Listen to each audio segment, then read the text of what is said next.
नेव्हीच्या अधिकाऱ्यानं केली प्रेयसीची हत्या, मृतदेहाचे तुकडे केले आणि फ्रीजमध्ये लपवले. नक्की काय घडलंय पाहूया.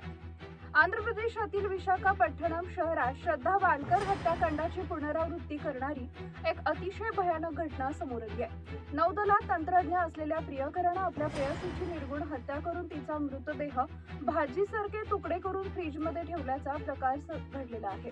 पोलिसांनी आरोपीला अटक केली असून या घटनेनं परिसरात दहशतीचं वातावरण आहे. आरोपी आणि पीडिता गेल्या काही काळांपासून लिव्ह इन रिलेशनशिपमध्ये राहत होते. त्यांच्यात काही कारणावरून वाद झाला आणि संतापाच्या भरात आरोपीनं प्रेयसीचा गळा दाबून खून केला.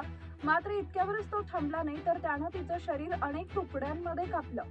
आरोपीनं पीडितेचे धड आणि शरीराचे इतर भाग एका मोठ्या फ्रीजमध्ये लपवून ठेवले, जेणेकरून दुर्गंधी पसरू नये, ओळख पटू नये म्हणून त्यानं प्रेयसीचं शीर हे कापून जाळून टाकलं. धक्कादायक म्हणजे या कृत्यानंतर तो सामान्यपणे वावरत होता. मात्र पोलिसांनी तांत्रिक तपास आणि गुप्त माहितीच्या आधारे त्याला बेड्या ठोकल्या. भारतीय नौदलात तंत्रज्ञ म्हणून कार्यरत असलेल्या एका कर्मचाऱ्यानं आपल्या 29